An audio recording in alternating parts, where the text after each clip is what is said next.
গাঁজা বা সাট্টার যে ঠেক এই শোভাবাজারের এই যে অঞ্চলে যে বসছে দিনের পর দিন, সেটা কিন্তু নিশ্চিত হওয়া যাচ্ছে। তার কারণ শাসক দলের দুপক্ষ যারা নিজেদের মধ্যে দ্বন্দ্বে জড়িয়েছেন, আজকে এই ভাইরাল ভিডিও থেকে যেটা স্পষ্ট হয়েছে, সেখানে কিন্তু তারা বলছেন যে একদিকে এই কেদার দাস যাকে মারধর করা হচ্ছে, দেখা যাচ্ছে কাউন্সিলর তিনি চড় মারছেন। তার অভিযোগ যে এই যে সাট্টার প্রতিবাদ তিনি করেছিলেন এবং সেই জন্য এই ঘটনা এবং তার উপরে হামলা করা হয়। অন্যদিকে কাউন্সিলরের বক্তব্য কি? তার বক্তব্য 8টি তিনি চিঠি দিয়েছিলেন এই বটতলা থানাতে, কিন্তু কোনো ব্যবস্থা হয়নি। সামান্য কিছু ব্যবস্থা নেওয়া হলেও পরে যেই সেই, অর্থাৎ এই ধরনের ঘটনা দিনের পর দিন ঘটে চলেছে, এটা কিন্তু বক্তব্য। কিন্তু আজকে যে পরিস্থিতি তৈরি হলো, রবিবার দিন রাত্রিবেলা একটি ভাঙচুরের ঘটনা, তারপর থেকে দফায় দফায় উত্তেজনার পরিস্থিতি তৈরি হচ্ছে। 18 নম্বর ওয়ার্ডের কাউন্সিলরের বিরুদ্ধে মারাত্মক সব অভিযোগ তৃণমূলেরই যারা কর্মী সমর্থক তারা করছেন। তারা পরিচয় কি দিচ্ছেন? তারা পরিচয় দিচ্ছেন যে তারা তৃণমূলের কর্মী, সক্রিয়।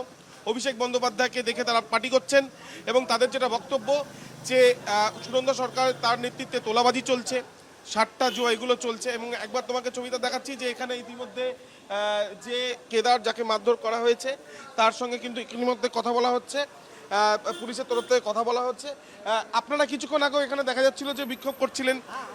একটা বিষয় বলুন, কাউন্সিলরের বিরুদ্ধে মূলত অভিযোগগুলো কি কি আপনাদের? বেআইনি দারু বিক্রি হচ্ছে, বেআইনি জুয়া চলছে, সাট্টা কাউন্সিলর করাচ্ছে। কাউন্সিলর যত বেআইনি পার্কিং সত্তা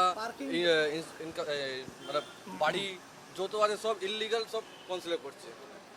আপনারা কোন দলের? আমার টিএমসি, আমি ভাইস প্রেসিডেন্ট উত্তর কলকাতা তৃণমূল ছাত্র পরিষদে। আচ্ছা, আমার নাম রোহিত সরকার। যত বেআইনি সত্তা, মদ, যত বেআইনি সবগুলো কাউন্সিলর করছে, টাকা খাচ্ছে কাউন্সিলর। আমরা আটকাচ্ছি, আমাদেরকে এই জন্য প্রতিবাদের জন্য আমাদেরকে মারধর করা হচ্ছে। উনি বলেন কি টাকা উপর মহলে যাচ্ছে, এবার কোথায় যাচ্ছে আমরা জানি না। কি বলেন? বলে ওপর মহলে যাচ্ছে, ওনাদের ছেলেগুলো বলছে টাকা সস্তা টাকাগুলো স্ন্যাচিং হচ্ছে, ছিনতাই টাকাগুলো, আপনার ইলিগাল পার্কিংয়ের টাকাগুলো উপর মহলে যাচ্ছে। কোথায় উপর মহলে যাচ্ছে আমরা জানি না। আমরা পার্টি করি, আমরা দিন পার্টি করছি, যে যাকে ধরেছেন, যাকে। আপনার কোন পদে আছেন দলের? আমি তো ভাইস প্রেসিডেন্ট উত্তর কলকাতা তৃণমূল ছাত্র পরিষদ। দেখা যাচ্ছে যে উত্তর কলকাতা তৃণমূল কংগ্রেসের ছাত্র পরিষদের ভাইস প্রেসিডেন্ট তিনি যে অভিযোগ করছেন যে কাউন্সিলরের বিরুদ্ধে অভিযোগ তিনি করছেন যে কাউন্সিলর বলছে যে এই যে টাকা, সেই টাকা যাচ্ছে ওপরে। যদিও এই অভিযোগ অস্বীকার করছে কাউন্সিলর, তার বক্তব্য তিনি নিজে 8 বারের মতন চিঠি দিয়েছেন সম্প্রতিকালে বটতলা থানাতে, কিন্তু ব্যবস্থা কিছুই হয়নি।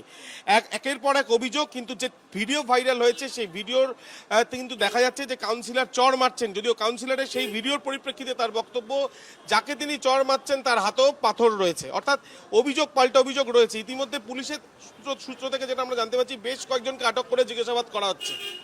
অভিষেক বন্দ্যোপাধ্যায় আমারও নেতা, উনি তৃণমূল কংগ্রেস করে। মমতা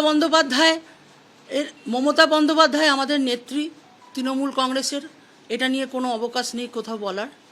আর অভিষেক বন্দ্যোপাধ্যায় আমাদের সেনাপতি এই দলের, এখানে ওনারা আসছে। সেখান থেকে তো দলীয় নেতৃত্ব তো বার্তা দেয় যে এইভাবে উদ্ধত্ত না দেখানো। নেত্রী এবং নেতাদের কথা আমরা অক্ষরে অক্ষরে মেনে চলি। আমরা মানুষের জন্য কাজ করি, যে মানুষের জন্য আমার লোকেরা কাজ করছে তাদেরকে এসে মারধর হচ্ছে উইকেট দিয়ে, এটা আমাদের দল বলেনি।